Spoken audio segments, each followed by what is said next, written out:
Oftentimes, it's not until you get asked the question that you have to really think about not just how you communicate the answer, but what is the answer? Like the strategy behind it isn't tight and hasn't been worked out all the way, or perhaps just needs to be evolved.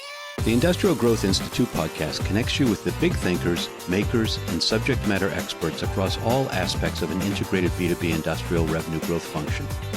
From strategy, board oversight and transactions, through all the phases of manufacturing marketing, the complexities of industrial sales, and the nuances of marketing and sales technology and customer experience, I speak with guests who bring insights, innovative perspectives, best practices, and twists on traditional approaches.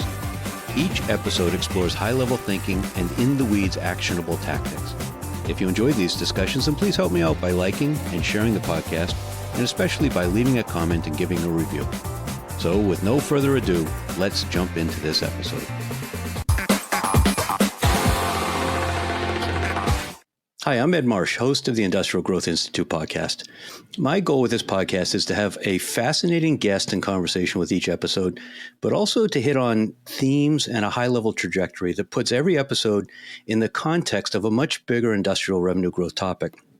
One of the things that happens is that means that often we're learning from folks who have deep expertise in functional and strategic areas outside of industrial marketing and talking about how we can apply those lessons to the world that we live in. And today is one of those cases.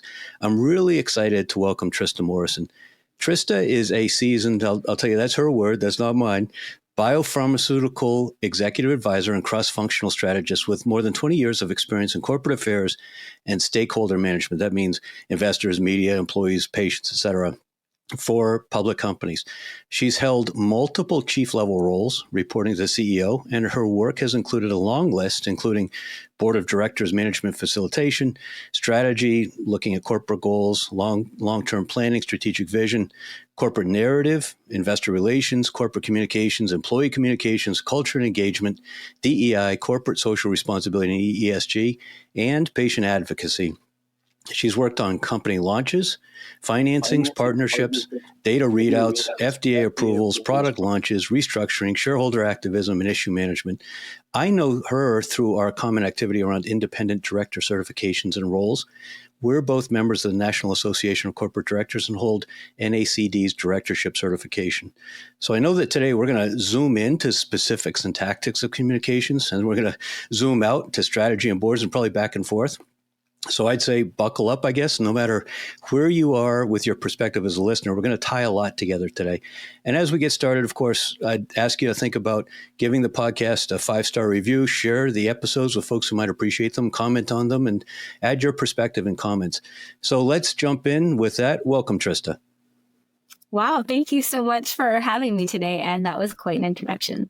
Yeah, I'm thrilled to have you, and a great bio and really interesting intro, but I got to say a bit of corporate speak in there. I guess that comes from corporate communications. So tell us in more detail. Let's start with kind of what makes Trista tick. What makes Trista tick? You know, I think I've always considered myself to be a storyteller. So that's probably the red thread that I could pull through my entire career. I love thinking about where a company is today, where a company wants to go in the future, and how we're going to get there. And then helping your audiences, whether those audiences are investors or whether they're customers, whether they're employees, prospective employees, current employees, right? Helping your audiences understand what that journey looks like so that they can follow along with it and everyone can be rowing in the same direction. And I know we're going to pull on that red thread more as we talk today.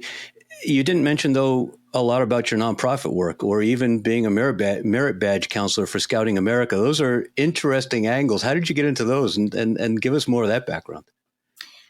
Sure. So let's see. So I have been a merit badge counselor for a number of years because I have 2 boys who are both in Scouts. And so I think it's a great organization. I think it's one of the few organizations that really focuses on sort of life skills and like how to be a functioning member of a community that, you know, adds value and like they have to learn about how to be a good citizen, right? And what are the rights and responsibilities of citizenship and just interesting. I think things that don't get a lot of focus today. So that nonprofit definitely has, I think, an important place in how I prioritize my time.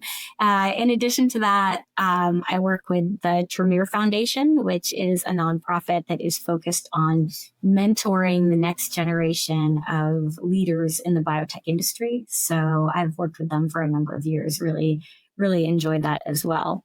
And then, happy to do guest lectures at universities. I've been doing some of that lately, and just always interested in more opportunities to talk about communications and help other folks to better understand it and get excited about it.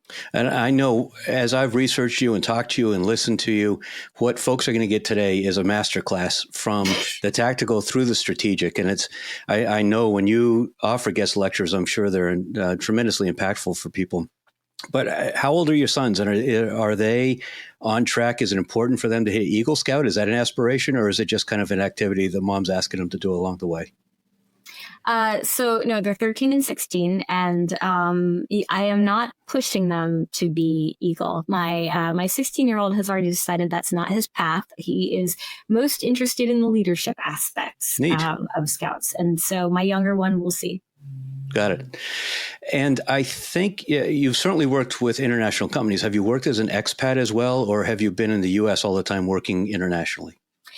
I have always been based in the U.S. I have worked for 2 international companies. One was headquartered in Sweden. The other was headquartered in Denmark. Both were publicly listed on the Swedish NASDAQ. And so I have had some experience there and have had the wonderful opportunity to travel back and forth a bit in those roles, although one of them overlapped with the pandemic, so not as much travel as I might have hoped. But I do think that being an expat would be a great experience, so perhaps something for the future. And how about that international angle? Has that infused your understanding of communications in ways with kind of cultural differences and stuff that you think brings an additional perspective to it? Absolutely. And that's why I took the first role with an international company, because I wanted to get that experience, and this company had operations in 70 countries around. And I wanted to be able to have that exposure to different cultures and different ways of communicating. I remember we're both located near Boston now, and so you'll recognize Logan Airport when I mention it. I remember one time on a flight from, I think, through Houston, from Sao Paulo back to Logan, sitting next to somebody on the second leg of the flight from Brazil who worked in marketing for the largest Brazilian beer brand, who was coming to Boston because the largest Brazilian expat community outside of Japan is actually in the Boston area. And they didn't have anybody here in American marketing consultants and agencies who could bring the cultural insight necessary to really speak and provide the right messaging for beer for that community here. So cultural stuff is fascinating about how it impacts communications. Absolutely. Now, I know that you're in biopharmaceutical now, and you've got a long background in biology. In fact, I think when you went to Tulane, you studied cell and molecular biology and combined that with marketing, which strikes me as an unusual combination. How did you stumble into that? That was just pure serendipity. That turned out to be an excellent fit for my entire career, and I did not plan it that way. I wish I could have said that I did, but I was, I think like many folks, I was starting out pre-med, and hence the cell and molecular biology focus. And then, about halfway through, kind of realized that I probably did not want to pursue that path anymore and did not see myself going to med school. But I was so far along in that major that it made sense to finish it. Mm-hmm. And so I thought, what am I going to do with an undergraduate degree in cell and molecular biology if I don't go to med school? And I thought, well, I'll pick up a marketing degree from the business school because that should be marketable. And I went from there. And obviously built quite an impressive career on it. It's fascinating how people have these serendipitous experiences that shape their career, and often in really inspiring sorts of ways. Yeah. Now, I know you speak often about high level strategy and communications, but you see it from two perspectives. You've rolled up your sleeves and worked tactically. You also work with boards from a very high level strategic perspective. And I heard you use in conversation with me and listening to you chatting with others an expression that I think is fascinating, and that is that communications is a forcing function for strategy. Unwind that for us. Sure, I'd be happy to. I think oftentimes it's not until you get asked the question that you have to really think about not just how you communicate the answer, but what is the answer, right? For an example, in the drug industry, right? Sometimes it might not be until someone says to you, what is your approach? What's your philosophy on compassionate use, that you sit around a table and look at each other and say, what is our strategy on that? What is our approach to that, right? So that's what I mean by so often communications becomes the forcing function for strategy. You realize that you need to make a statement about a topic. And if you're struggling to make that statement, oftentimes it's because you're not sure what the answer is, right? Like the strategy behind it isn't tight and hasn't been worked out all the way, or perhaps just needs to be evolved to fit the way the company has evolved over time. I think that's one of the fascinating things about doing communications in a company, is that it's never done, right? You never can say, okay, we're done with this, because companies are always evolving and growing, and they're merging, they're acquiring an asset, something fails, something else succeeds, they enter a new market, right? That the company is always shifting and changing, and so the communications and the corporate narrative has to keep up. And the markets they sell to are changing often, and their buyers' markets are changing. I think this is a really important point for industrial manufacturers who maybe traditionally kind of look at their strategy as the last 10 years with some linear extrapolation into the future, often built around perhaps relatively minor evolution of features on their product roadmap, rather than stepping back and saying, okay, the world in which our buyers live is radically different than it was 5 years ago. Does that mean we radically re-engineer the company? No, not necessarily. But we need to think about it that way. And I love the idea of, if we back up and look at communications, as I think we're going to talk more about storytelling, as you get ready to tell those stories, you're not telling the story about the, foot-pounds of torque that your machine makes. You're talking about how it impacts other people's businesses. This is, I think, a fascinating point. I'm so glad that I heard you talk about it, and we're going to be able to dig into that more. Yeah, absolutely, Ed. I mean, I think what you're getting to there is the so what, right? Exactly. Right. It's so important, and I think sometimes when you're communicating in a highly technical industry, and I would imagine that's true both of the biotech industry that I work in and the industry that you work in, it can sometimes be easy to get, you are very knowledgeable and you are very focused in all of the specifications of what your product provides, right? And so like you said, you want to talk about torque, you want to talk about all these things, and it's important. Even when you're talking to other experts, it's important to also remember to lift up and talk about, why does this matter? Right. And that's what we call in communications, the so what. Right. Yeah. Obviously, when you're talking to a parent of a child with a rare disease, they don't care about the molecule. They care about their kid being around in Christmas in 5 years, and a very different kind of communication. That so what is so important. Yeah, absolutely. Now, many industrial companies, in my experience, even those really in the upper middle market, say $1 billion, they don't really have a clear understanding of the role of content always. And I'm struck that your combination of marketing study and your clarity on the strategy piece probably leads to a much bigger communications topic today than, marketing or content. But I'm ignorant, and I'll say that up front. So we need to kind of start at a high level. And my apologies for anybody that's going to be bored as we go through this part of it. But if we have strategy, communications, and marketing circles, visualize them on a Venn diagram, how do they relate? Are they all overlapped, or is there a small intersection? How do they fit together?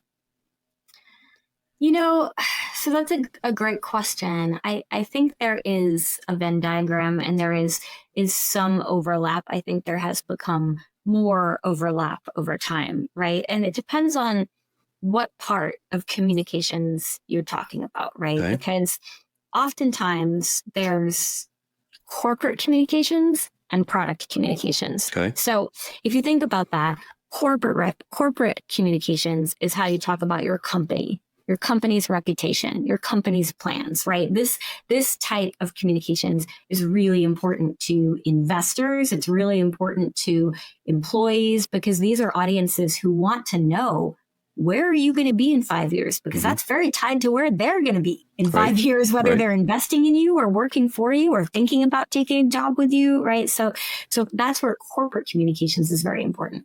And then there's product communications, right? And so that's when, of course, you're focusing more on the product. And I would say that's where you're going to have a lot more of an overlap with the marketing team. Now, a lot of the difference in my mind, and I'm not a marketing expert, I'm a communications expert. So, but I'll say my understanding of marketing is it's a lot more advertising, pay for play, right? Like what can we buy to get our message out there, whether that's, ads on a website or in a magazine.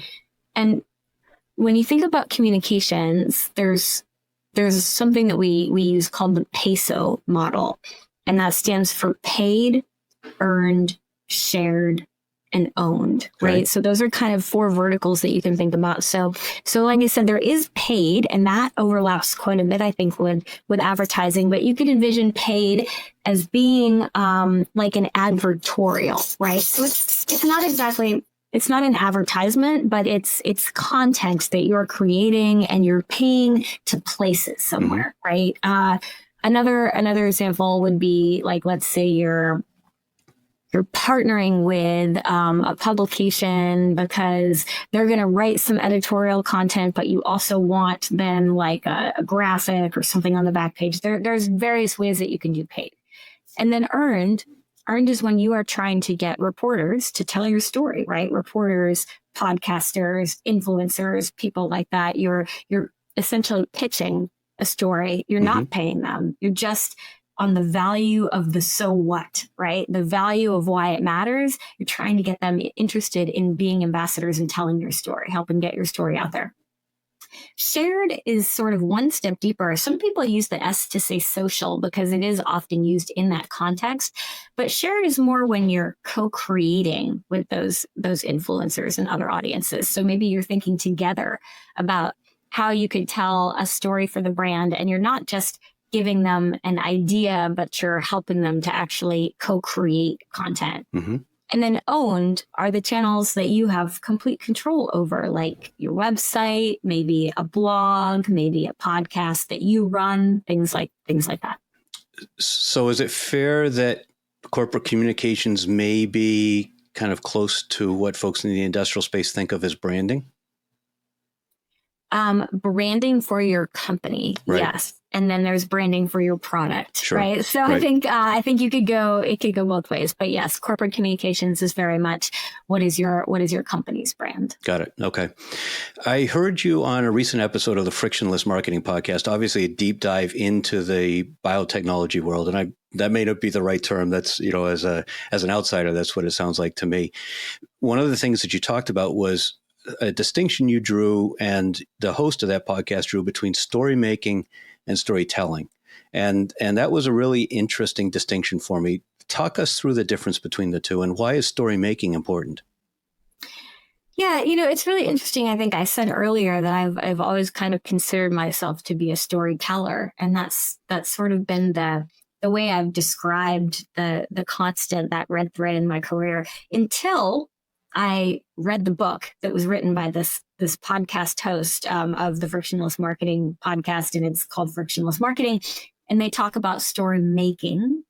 And I think that in my mind, story making ties even more closely to strategy, right? It's sort of like in the bio-pharmaceutical world, you could imagine, a company saying, we would like to look more patient-centric. We would like you to tell some stories about us that make us look patient-centric. And the answer would be, well, what are you doing that's patient-centric, right? How are you actually doing that work? Do you have a standing patient advisory board that's advising you on your strategies and, reviewing your clinical trial protocols? And like what are you doing that's patient-centric? And then we can talk about that. Right. And so I loved, I had never heard that term before, but I loved it. And as soon as I heard it, I was like, I'm not a storyteller. I want to be a story maker because I want to do the work. Right. Of course, many of the kinds of companies that I chat with that are listening to this tend to be very focused on what they make as opposed to the outcomes that it produces for their buyers. So it feels like this story making is a really important point. What do you think, in your experience, understanding it's a different industry, but what do executive teams typically misunderstand about storytelling, much less, I guess, story making? I think it really does all come back to the intersection with strategy, right? I think a lot of times an executive team, let's say like a CEO, will say, I hate our website, right? Like, I don't think our website, it doesn't convey who we are. Well, my first question would be, well, who are you? Right. And that kind of gets back to what we were talking about like, are you really clear on that? Do you really understand, like, what are your companies? What is your vision? What is your mission? What is your 3-year strategy? And what is your 1 year? What 1 year goals do you have to achieve to keep you on the path for that 3-year strategy? If you can't necessarily answer those questions as a CEO or as a small business owner, then it's going to be very hard for you to have a website that helps communicate to others what it is you're trying to do and why it matters and where you're going, right? It's really important to be able to bring people along on that journey. And so you have to know it, right? You have to sit down and do that work and ask yourself, what is my vision for this company?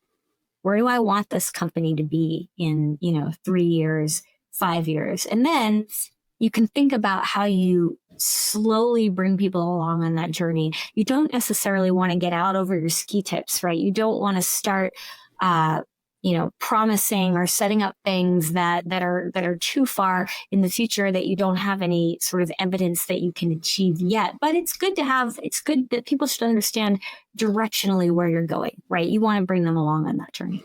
And you make the point, of course, that it's not just where you're going, but why it's important, why it matters, what the why is.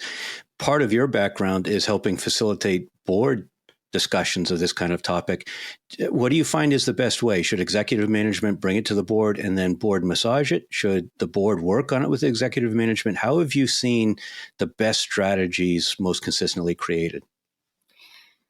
So I would say that the creation of strategy lives with the company, right? With the executive team, and it's got to involve the CEO, right? Because it's really central that person has that the strategy represents their vision and where they're going, right?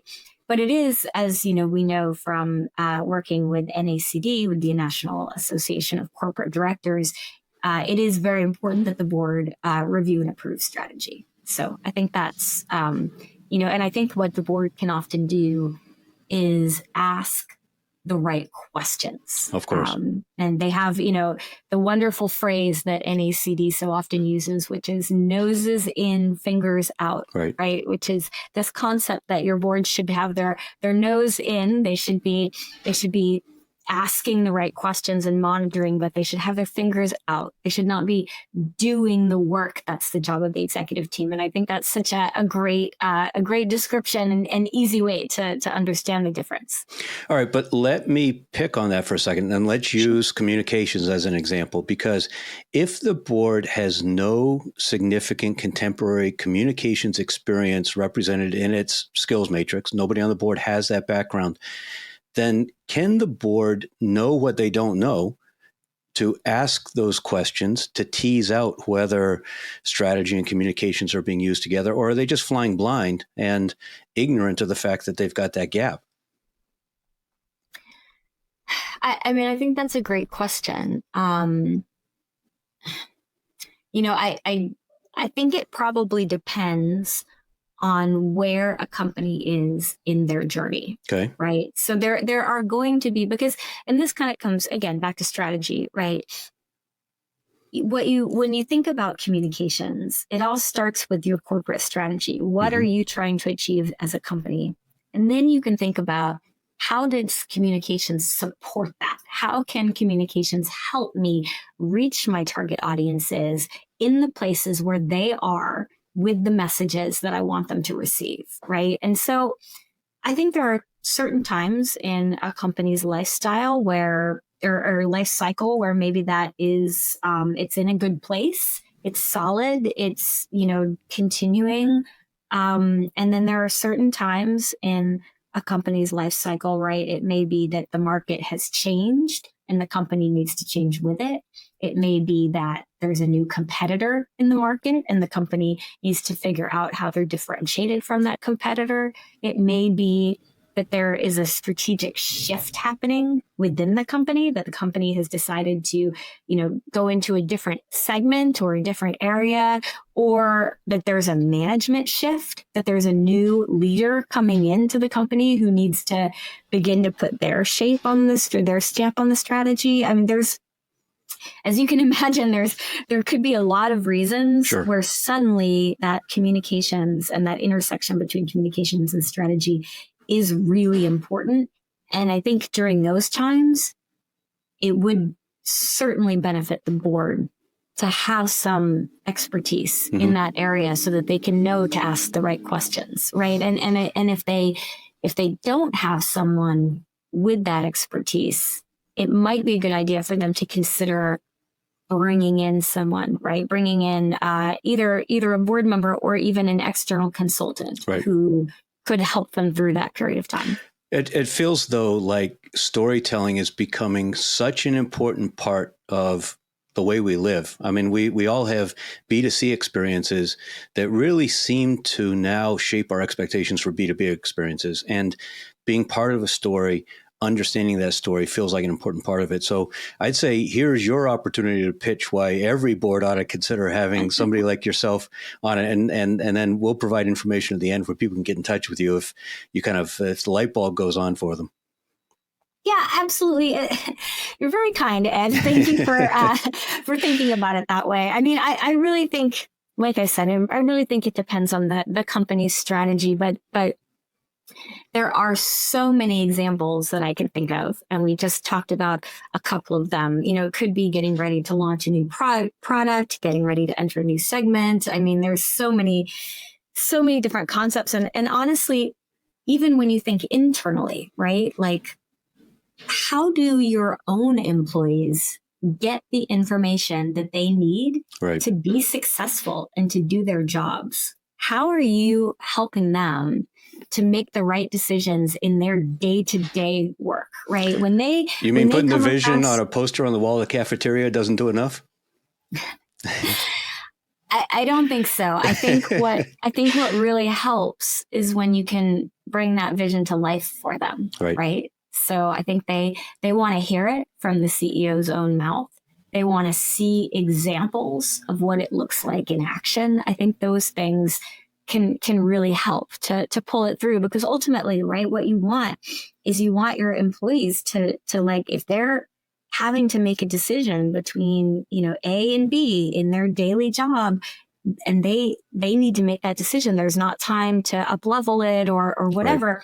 You want them to understand which is the way that you would want them to go, right? And that's what, in my mind, your vision, your mission, your core values of your company and your strategy help give them, is the tools and the information that they need to make sure that they keep just moving down the right path, and that we're all, as we say, rowing in the same direction. I think that boils it all down. Do they have the information they need when they have to choose between two possible decisions and they can't involve everyone around them and leave the responsibility for the decision up to somebody else? Do they have the information they need in order to make the right decision on behalf of the company? That feels to me like a great description of internal communications. Yeah. And do they know why it matters? Right. I mean, I think the so what is really important to employee engagement. Right. And so that is one thing that, working in the pharmaceutical industry, it's sort of built in, Mm-hmm. right? We all know why we're getting out of bed every morning. Right. We know that we are trying to develop a drug that is going to save lives or make people's lives enormously improved in a game-changing way, right? Or help the caregivers around them. And so that so what is pretty built in when you work in the pharmaceutical industry. Now in your industry, I think it's probably more important to help people understand, right? If they're working in a factory, do they understand the final product that's coming out of that factory and how it is impacting, the ability to feed our nation, the ability to do so in a sustainable way, right? Whatever it is, the ability for people to care for their pets who are family members, right? Whatever it is that you're churning out, like, don't underestimate the power of even if people know it, right? Even if you're like, well, everybody knows that, it's obvious, but don't underestimate the power of those stories of how it has actually impacted people in the real world and why it matters. And understand that you can help make those stories. I mean, that's such a great distinction. Absolutely. Right. And that's a great opportunity in communications. If you get, customer feedback, positive customer feedback, sharing that with your employees, helping them to understand how something that they did really made a difference. Right. Now, you've mentioned different types of communications, and you've also mentioned different audiences. So you've mentioned strategic and corporate and internal and product, and you've alluded to PR and crisis management. I'm sure there are others. And then in terms of audiences, you've talked about investors and end users and employees. So take us through kind of, again, for those of us that don't have your background in communications, what are the types and what are the audiences that everyone ought to be thinking about?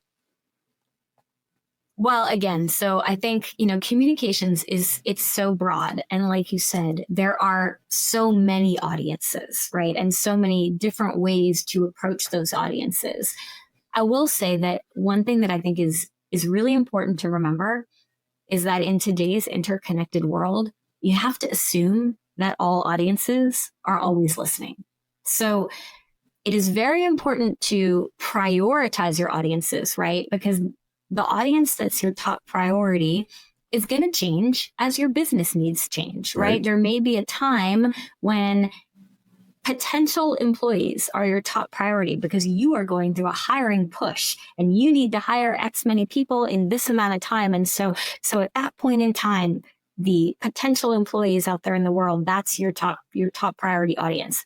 There may be another time when investors are your top priority audience because you're getting ready to do a financing, right? Or you need to diversify your investor base or improve your relationship with your investors, whatever that may be. And then, there may be another time when various customer segments may be your primary audience. So that's going to shift over time.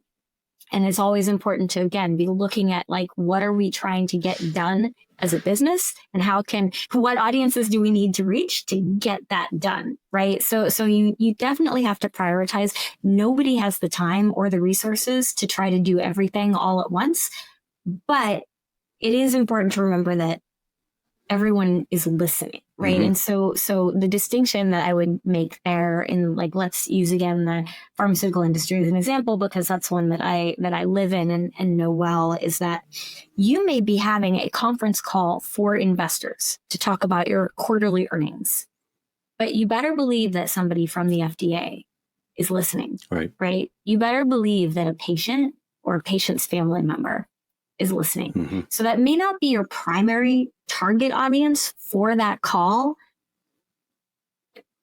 but be aware and don't say something you're going to regret because those other audiences are also listening, right? So you just always need to kind of think about that holistically. But how do you avoid that becoming paralyzing? I mean, you try to cover every eventuality and make sure that you don't say anything offensive to anybody. At some point, you just don't say anything, right?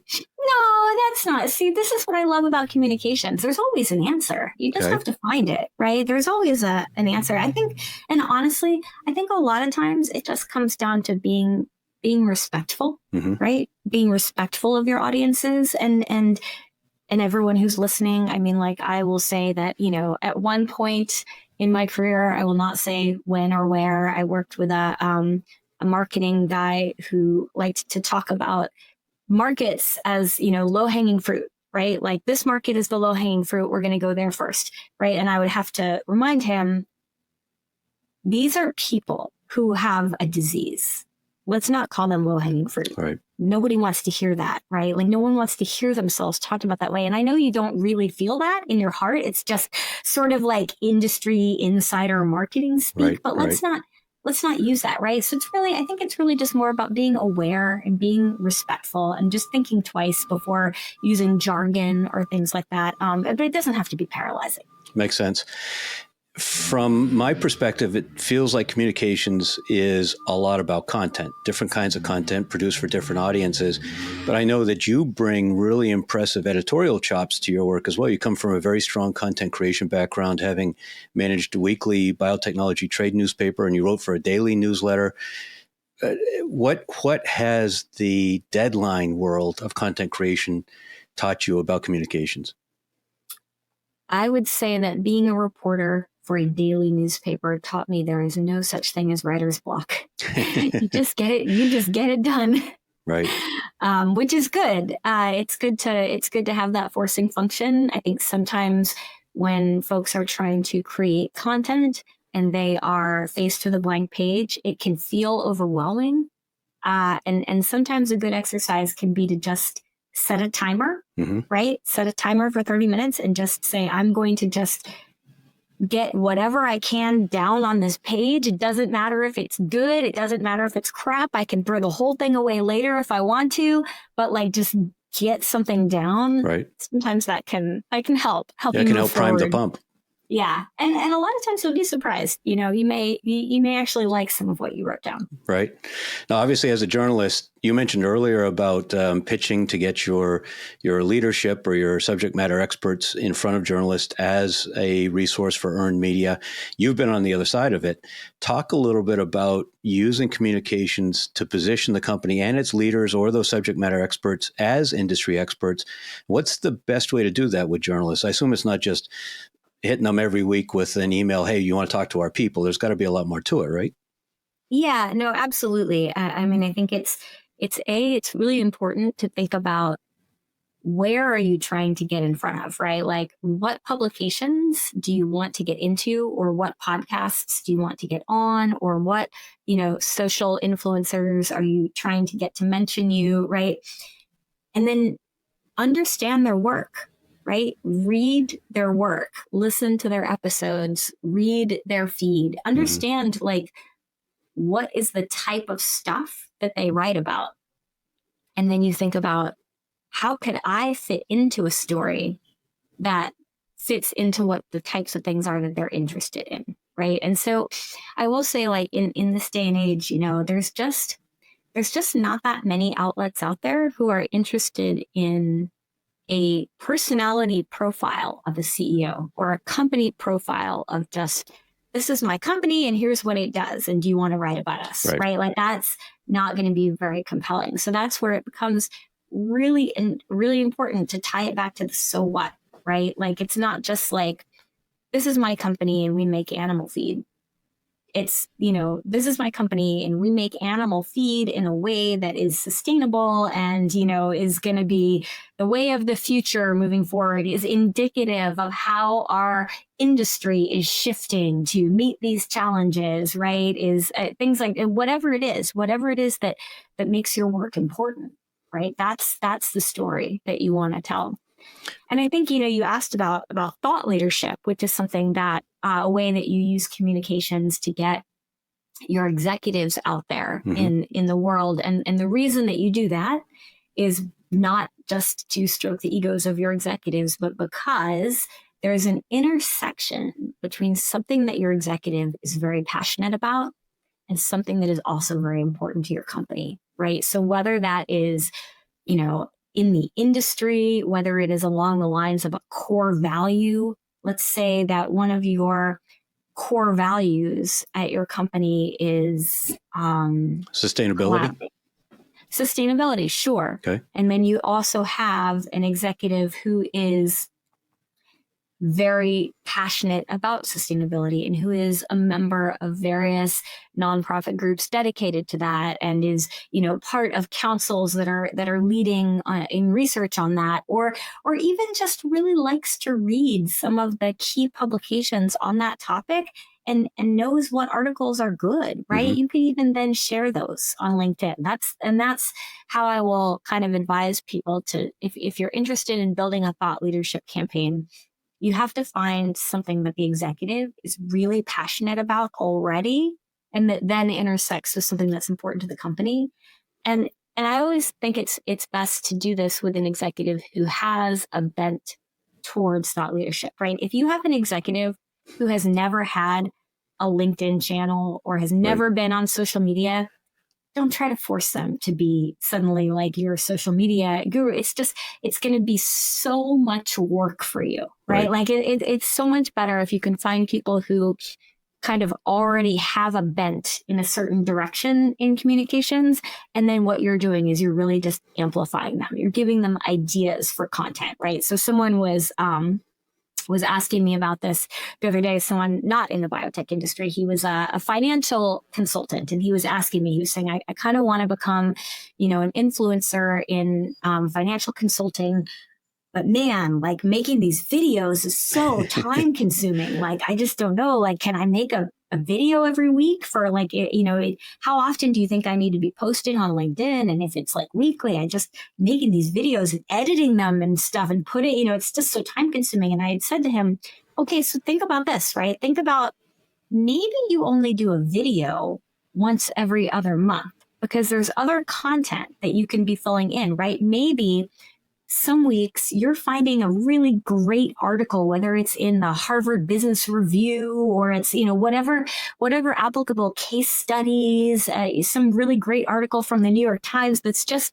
so on point with, why financial planning is important, or, some tricks to financial planning or inside tips that you really agree with that you think are great. You can just share that on your LinkedIn. That's a very, very low time investment way of putting out content that is really going to be valuable to your followers, that your follower base that you're trying to build, right? Another thing you can do is look for, maybe you share an article once a month. And then maybe once a month, you're looking for some kind of a meme, right? Some kind of a visual that has a quote or a cartoon or something that is really, again, just like gets to the heart of what you like. And maybe you can create that yourself, or maybe you can find it from someone else and share it. Just make sure to always give credit where credit is due. That's very important in the social media world, so maybe you're doing that once a week, right? And maybe once a week, you could do audio only if that's easier for you than a video. And then, you're doing your video and suddenly you've got a month's worth of content there, right? A lot more. So it's just, that was kind of how I was advising him, at least to approach that and think through building a thought leadership campaign. So two things jump out at me with that answer. The first part about the pitching journalist. If I could change the word journalist to prospect, you just described the difference between great salespeople and mediocre salespeople. The mediocre ones say, "Oh, this is my company. This is what we do. This is why you ought to think we're important." The great salespeople understand the prospect's problems, and they research them and they speak to it and they find those points of intersection between the prospect's problems, the prospect's initiatives and priorities, and what they do. So, I mean, really, you just talked about communications people as being great salespeople, the way you described it. The second thing. Absolutely. I mean, it's all a relationship business, right? I mean, it all comes down to relationships. So absolutely. I think I see a lot of parallels there.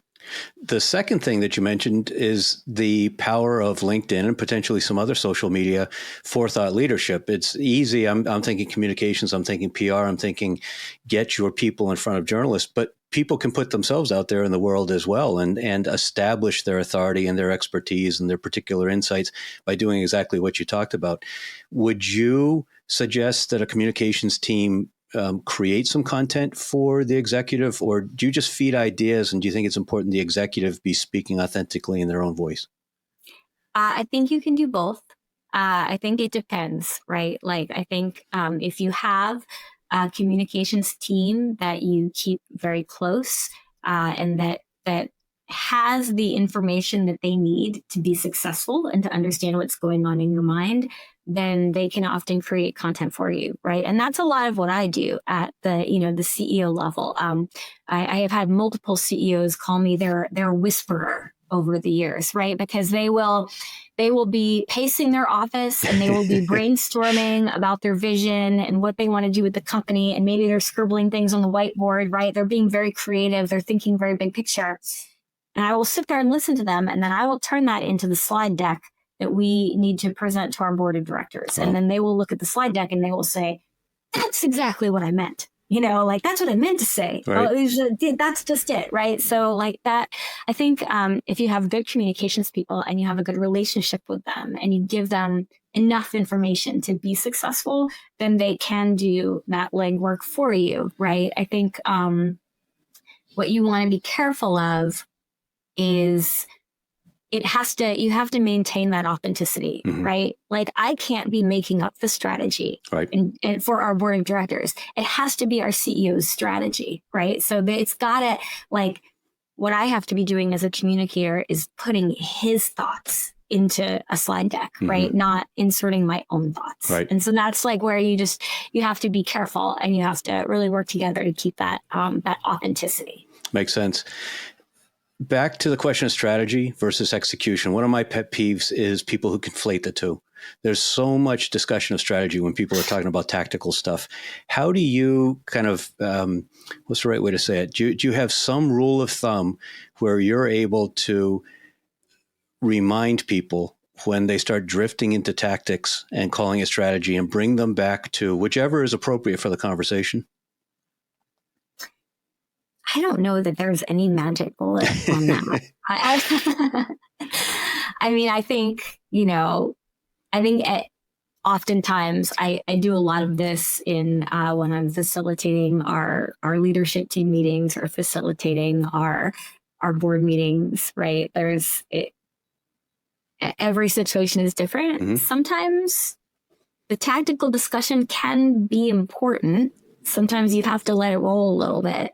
Other times you have to know, okay, we're going way down a rabbit hole here and we need to bring it back. And so then, you'll have to say, I'm going to suggest that we take this offline. I'm going to suggest that we parking lot this and come back to it. I'm going to suggest that you have a follow-up meeting and work through this and bring it back to the group, right? Like there's a lot of different ways I think you can try to transition it back to the big picture, right? Keep people on track. And obviously you spend a lot of time with that facilitation sort of work. Is that because of your skill set, your personality, or is that in many cases a function of the communications role in a company? It's probably a little bit of both. Okay. I think that when communications is used well in a company, it does have a strategic seat at the table.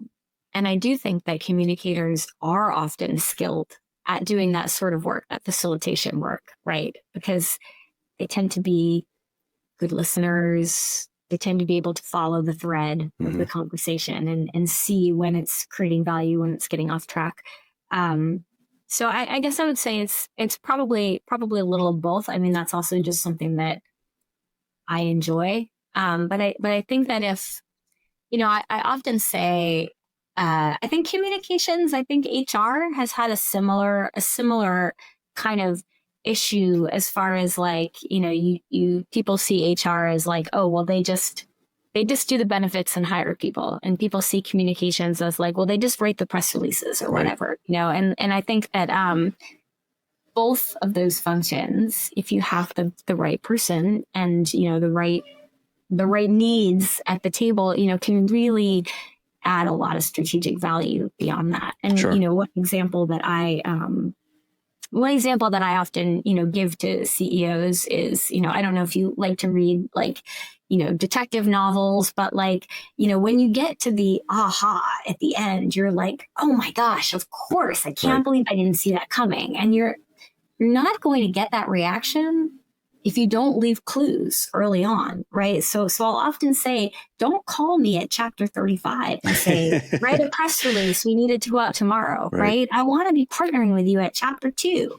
and thinking all the way along so that we're leaving these breadcrumbs, so that we're setting up the trail, right? Because then eventually when the press release comes, you want that reaction from your community, from your investors, from your analysts, from your employees to be like, oh, well, that makes perfect strategic sense. Like, Right. Of course they would acquire that product. Of course they would enter this segment. Of course they would launch this new thing, right? That makes perfect sense. Right. Fits their strategy, right?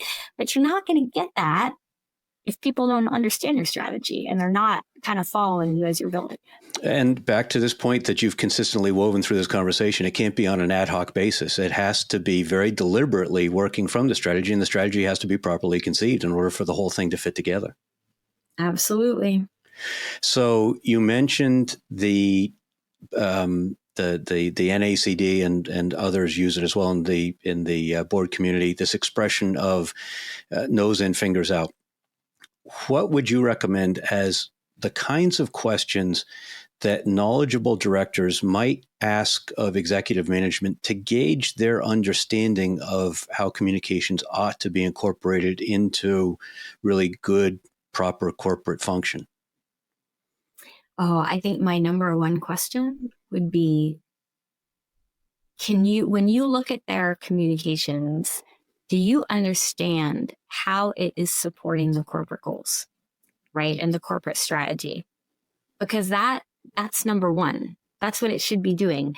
If your communications is not helping you achieve your business goals, then it's just vanity press and it's not really going to do anybody any good, right? You really want to make sure that the things that you're investing in are going to actually help you achieve those goals. So that, I think that would be my number one line of questioning, would be trying to make sure that I can see that connection. Vanity press. I love that expression. Do you have any rule of thumb of what size a typical company might be when it's appropriate for them to think about breaking strategic communications out as a distinct function? That's a really good question. And I don't know that there's a magic answer for that. I mean, I will tell you that at one of the companies that I worked at, so we had, let's say, 20 scientists, and the CEO was a founding scientist. And there was one person who was kind of HR/finance/office manager, right? Mm-hmm. That was the company's setup. And the board decided that they wanted this company to, that some of the stuff the scientists had been cranking out was pretty good, and it was time to take it to the next level. And they wanted to see a U.S. affiliate built, and they wanted to see this company start to work with the U.S. FDA and start to follow a path that could eventually lead to like real clinical trials that meet the very high standards of the U.S. FDA. And so they hired a new CEO. The former CEO, the founding CEO, he became the chief scientific officer. They hired a new CEO who had more of a business background, right? He hired a CFO and myself, and we started on the same day. And that was the beginnings of our leadership team. And then a few months later, he hired head of HR, and we kind of built from there. But it was very, very early. Now, this CEO I had the pleasure of working with before, so he knew what I could do. Right. And I was very flattered that he said, I want you by my side from the very beginning as we built this. And so but I think that can work if you are a leader who has experienced and understands the value of really strategic and really good communications. And also in my current role, right, I'm leading corporate affairs, and I'm also chief of staff to the CEO. Mm-hmm. Because there's a lot of overlap.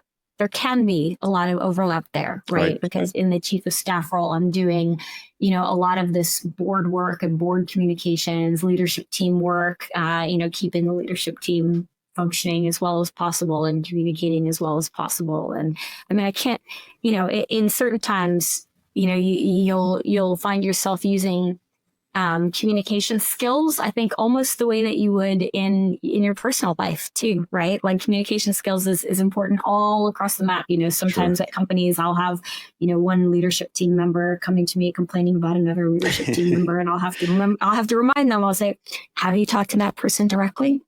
Have you let them know that that's bothering you? Right. That's probably where we should start, right? So it's sort of like, it's kind of like, I feel like I'm talking to my kids sometimes, right? Like it's like this same kind of communications is you'd be amazed at how broadly applicable I think communication skills can be. So Right. I guess, for a smaller company, if you could see having someone doing strategic communications with you, and yet you're not sure if you want to invest in that as a full-time employee, you could think about, could they lead communications and strategy? Could they lead communications and marketing and be my chief of staff, or operations? Or, is there a way, are there skill sets that are complementary that you could bundle until you get to until you get to a point where you really feel like you need it? I will also say there are a lot of very senior, very good communications consultants out there. So, you can also tap into someone like that if you're not ready to hire that internally. Yeah, that was going to be my next question, because for a typical industrial company, let's say they're $200 or $300 million, they probably have a sales team of about 50 people. They typically have a marketing team of maybe 2 or 3. And so the idea of adding a dedicated communications person may be unpalatable until they understand the benefit of it, kind of from seeing it work. So I know you started as a consultant, or rather you started as an agency, and then you've been a consultant through your career. If somebody's not ready to hire internally, you mentioned those potential consultants, but should they consider a PR agency or a fractional person or a marketing agency? How do those fit in together?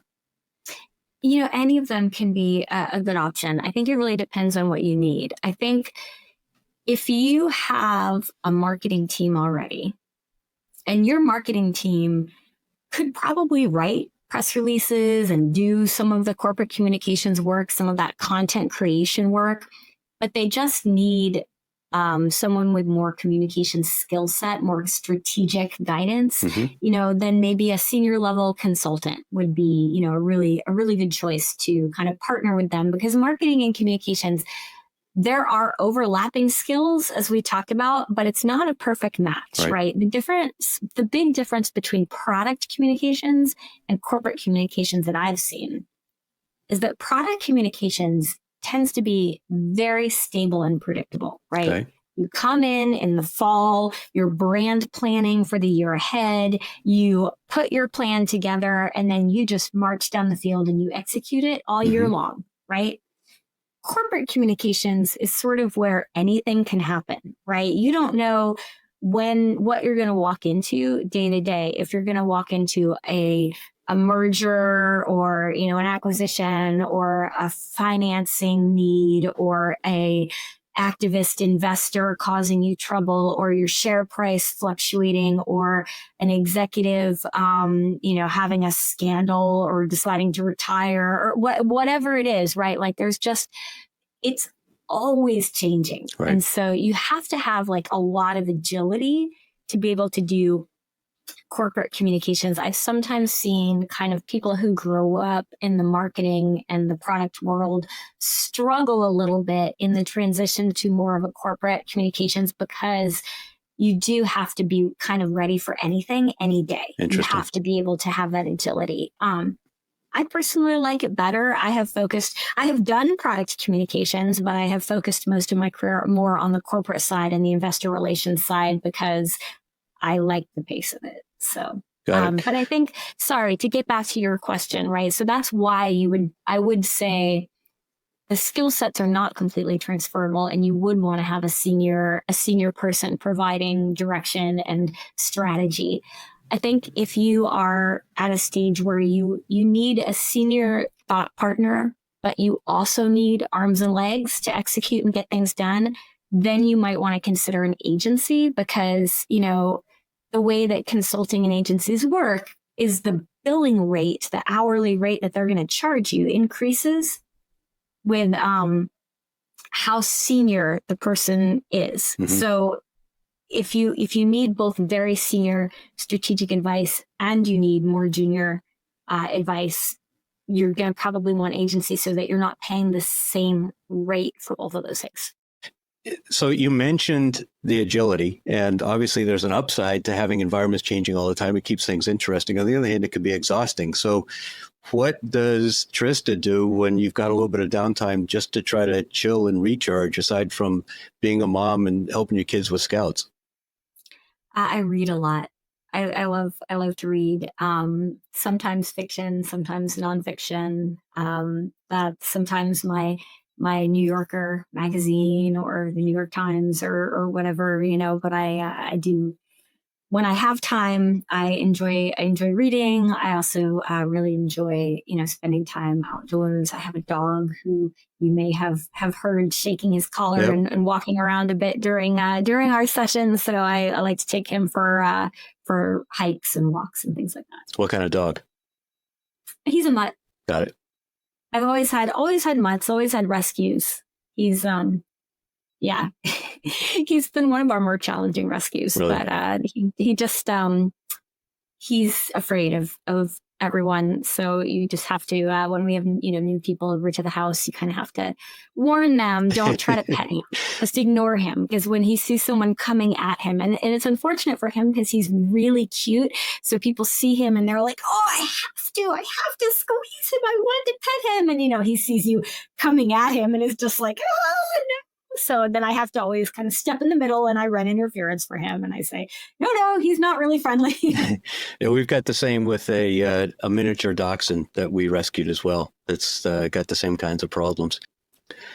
Let's talk about a topic I know that seems to be on the top of everyone's list these days, AI. And looking at it from the perspective of your communications world, what's your sense? What's the impact of AI going to be on communications?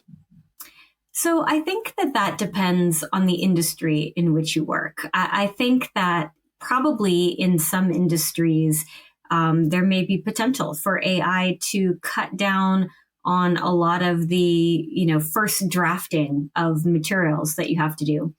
In the pharmaceutical industry, intellectual property is paramount. And so confidentiality is paramount. And so we don't currently I don't currently use AI because of the sensitivities of the industry in which I work, but I think it will be dependent on those types of limitations, and I'm sure we'll see the impact in the future.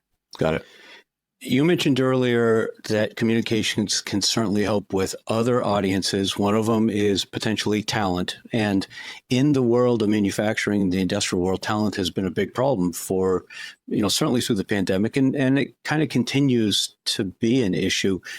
How do you craft communications? Obviously you're going to say different things depending on the industry and the geographical region and all the other kinds of factors involved, but how do you think of using communications as a tool to help recruit and retain people?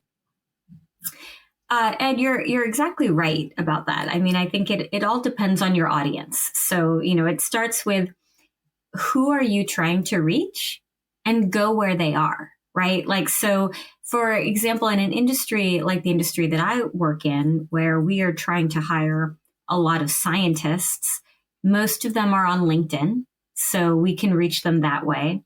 Some of them use very science-specific job boards. So, we may purchase contracts to post our jobs in some of those outlets.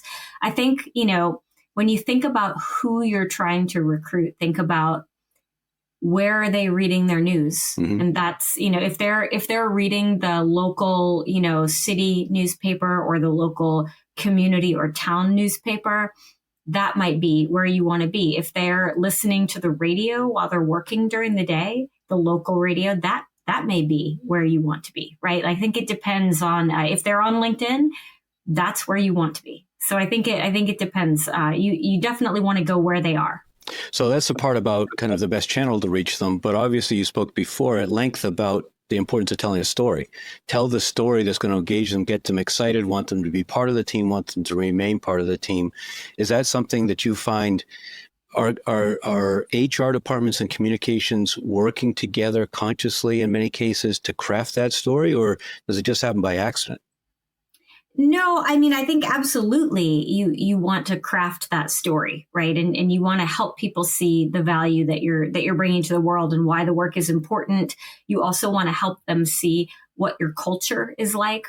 You know, when I think about doing communications to attract employees, I think about it as a window. You want to give them a window into what it's like to work at your company, and then they can determine if that's going to be a good fit, right? So you want to show them what you guys do to bring your core values to life, how you live your values, show them how you know get together in the workplace and celebrate milestone achievements, show them the work that you're doing and how it's actually impacting the community or impacting the customer base.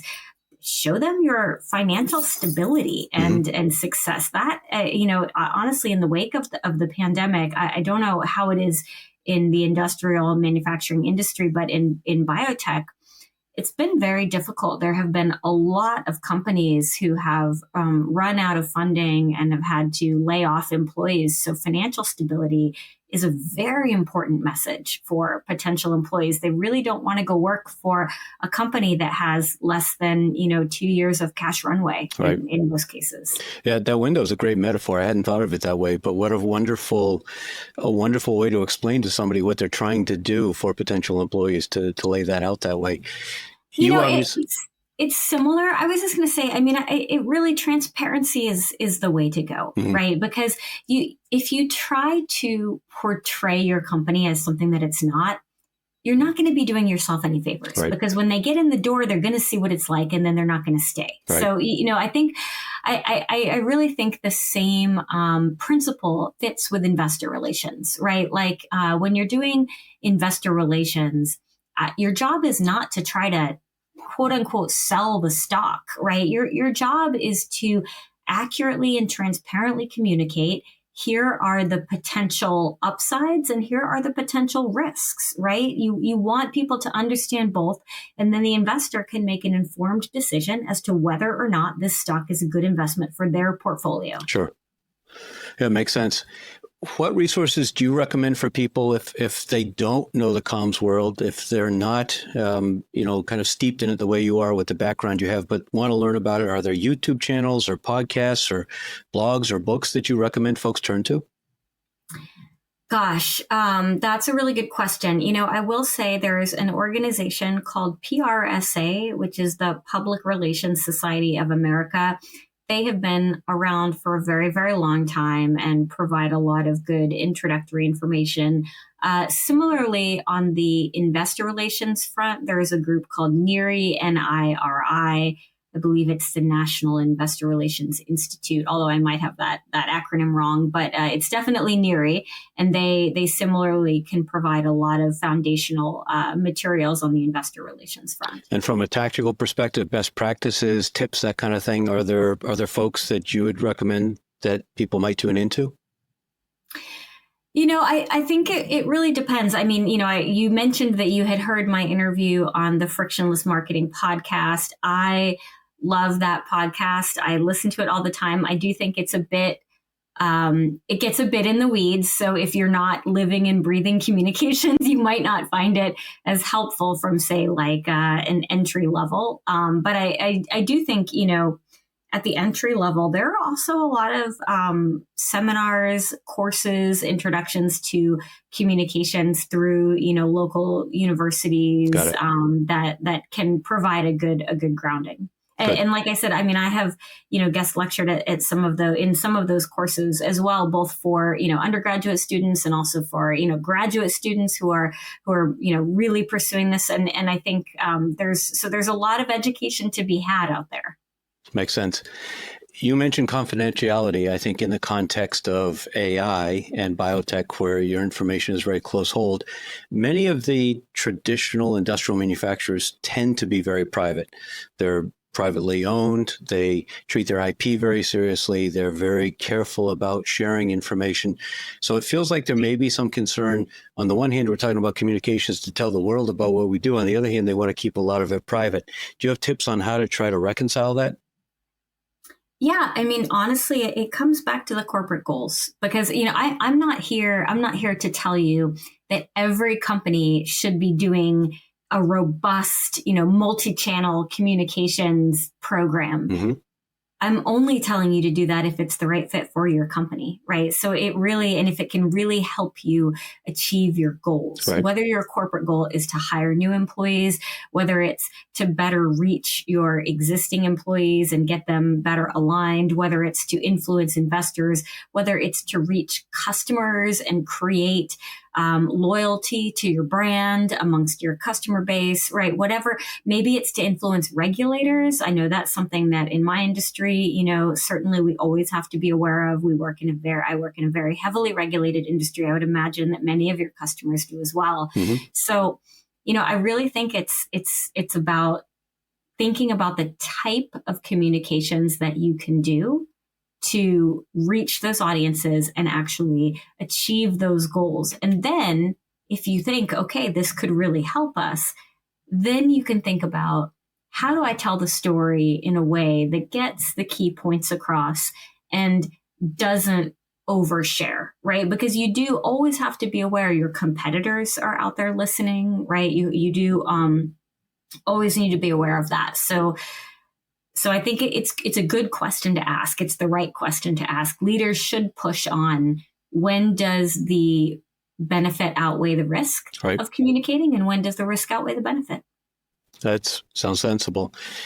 What's your biggest concern about business in general over the course of the next few years from your communications perspective? Wow, that's a very broad and open-ended question.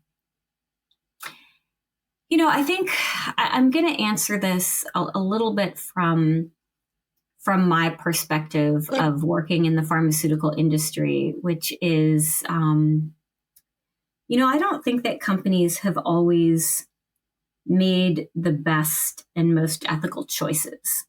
I do think that in the pharmaceutical industry, right, where I work, the majority of the people who are scientists and, and who work in the line level of these companies, and even honestly who work in the management of these companies as I do, really truly want to help people.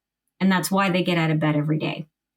But unfortunately, I think a minority of actors who perhaps make, unethical decisions end up getting a majority of headlines, and it creates a real reputational risk, and, so for example, the pharmaceutical industry is under a lot of pressure over pricing right now, which personally I kind of think is the wrong question. I think the right question is not necessarily why is the drug priced this way, but why is the patient responsible for any of it? Like the whole concept of copays, of patients having to have skin in the game, is just really hard for me to wrap my head around, because like you're not bargain shopping for chemotherapy, right? Like for fun. It's not like a choice that you want to make. It just, the incentives I feel like are just so misaligned. And but we haven't done a good job communicating that, mm-hmm. and fighting for that. And so, people think pharmaceutical companies, they think, bad people, high prices, unethical behavior. And some of that has been warranted by bad decisions that, like I said, have been made by a minority of players. But, I think that across all industries, people really expect you to communicate transparently. They expect you to be authentic. They expect you to be honest. They expect you to be straightforward. I think that the bar has risen for that. And I think that companies that don't do that, the speed with which you can get blowback and get called out on social media, is frightening. Yeah, it is. So I think that, I think it'll be really important for companies to start to view communications. I think in the past, people, they kind of viewed communications almost as the same as like advertising. It's just about buying some space and putting a message out there. And I think I don't think that's what customers want. I mean, if you look at, from your audience's perspective, look at brands that where the corporate brand is consistently ranked, really, really high. Brands like maybe Patagonia, they make decisions and they spend their money on things that matter to their customer base, right? Which is sustainability. They actually did a really interesting advertising campaign, which was buy less, expect more, right? Which isn't what you expect someone who's selling clothing to say buy less clothing. But of course, what they were trying to set up was the fact that like fast fashion is ruining the environment, right? And so you want to try to buy less clothing, but clothing that will last, which of course fits into their product profile and what they're trying to sell, right? But I think, people, they expect more from corporations today. They expect you to be responsible and to be transparent and to be thinking about not only, your bottom line. Of course, you absolutely have a fiduciary duty to your investors, but they expect you to be thinking about a lot of other things too, and how you're being a responsible member of the community. Yeah, and I think that you talked about unethical decisions. A lot of times, I don't think it's even unethical. It's just convenient. The convenient decision isn't necessarily the right decision. And in terms of people's sensitivities, it seems to me that the awareness and resistance to spin is definitely increasing. People sense if you're just telling a story. I mean, your call is really important to us. How many times have we heard that? Even something as simple as that. So that's great feedback about the problems that you see. Let's flip that around. How about the biggest opportunity for communications? Is it simply to be transparent and to address these concerns, or is there something deeper there? Well, I think it's that it comes back to that authenticity, right? I mean, you're absolutely right. The thing that is the biggest risk, the flip side of it, is going to be what is the greatest benefit, right? And I do think there's a real opportunity for companies to get out there and to communicate authentically and transparently and really build a relationship with their customer base. And, I think that when you listen to your customers and you listen to what they want, right? Like that can lead you into whole new areas of growth that maybe you didn't even expect. So, I think, like, for example, there was a time in the pharmaceutical industry where, the customer was only considered to be the doctor, and the patient was considered to be fairly irrelevant to the equation, honestly. And I think over the last, that was a while ago. I think over the last, 10 years or so, the industry has really shifted and has really started to listen to patients. And it makes a difference. I mean, one of my favorite cartoons is this doctor saying to the patient, please don't mistake your Google search for my 4 years of medical study and my degree. And the patient says back, please don't mistake your 4 years of medical school for my 20 years of living with this condition. Yeah. Wow. It's very powerful. Yeah, absolutely. And of course, we can change the, plug in different words, do a Mad Lib, if you will, change patient to end user for an industrial manufacturer. And although the implications in terms of life and death and health may not be as dire in the short term, the lesson, I think, is absolutely the same. That's what I love about communications. I think the principles are so broadly applicable. Right. We talked about this a little bit earlier, but the skills that you use when you start to pay attention to communications, you will use these skills across your professional life, across your personal life, right? At this job, at the next job, in the transition process, with your kids, with your partner or your spouse. I mean, it's just, I don't know. I think communications it's a great set of skills to have. All right. So with that, having listened to this, I'm sure there's going to be people who not only want to follow you and connect with you, but also may have in mind, geez, we hadn't thought about the importance of communications on our board. And maybe they're thinking about adding an independent director, or they need to fill a seat of somebody that's termed off. So if they want to be in touch with you, if they want to understand your kind of perspective as a potential board member, follow you for insights into communications, what is the best way for them to be in touch with you? I would urge anyone to feel free to reach out to me through LinkedIn. That is probably the best way to get a hold of me. So just reach out, send me a message on LinkedIn, and I'm happy to connect and talk further about this topic. As you can tell, it's a topic that I'm very passionate about. So I'm always happy to talk about it. Terrific. All right, let's kind of wrap it up. We've bounced around tactical, strategic. We've talked communications. We've talked marketing. We've talked content. We've talked all kinds of different stuff. So put a bow around it all for us, if you would, with some final meta level explanation of why companies really need to think about including communications as a critical function in the way they go to market. Ed, just, set the bar high there. You want me to wrap the whole thing up in a bow, right? Yeah. I think I'm going to come back to what I said at the very, very beginning, which is that communications is the forcing function for strategy. And so if you want to make sure that you're setting a strong strategy for your company, and you want to make sure that your audiences understand that strategy and that you can reach those corporate goals that you have set for your company, whether it's, selling X number of things to consumers in a B2B, area, whether it's hiring, whether it's investors, attracting investors, whatever your corporate goals are. I think communications can often help you get there. And so I think it's really just a critical thing to think about. Well, you say I set the bar high, but you cleared the bar by far with a perfect synopsis of what we had talked about.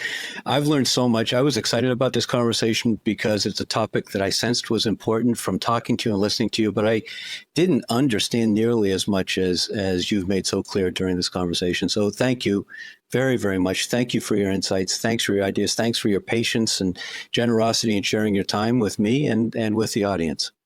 Well, thank you so much, Ed. Thank you for inviting me to be a part of this conversation. I love the potential here to bring some of my communications knowledge and skill set to a new industry. So very, very excited to get those messages out there and help people appreciate the value of communications. Perfect.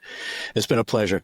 For anyone listening or watching, again, please remember, I'd be grateful if you'd be willing to like and share and review and comment, pass this episode along to somebody in your network who you think would really benefit from this deep dive into communications and perhaps getting to know Trista and maybe even reaching out to her for some of the expertise that she brings.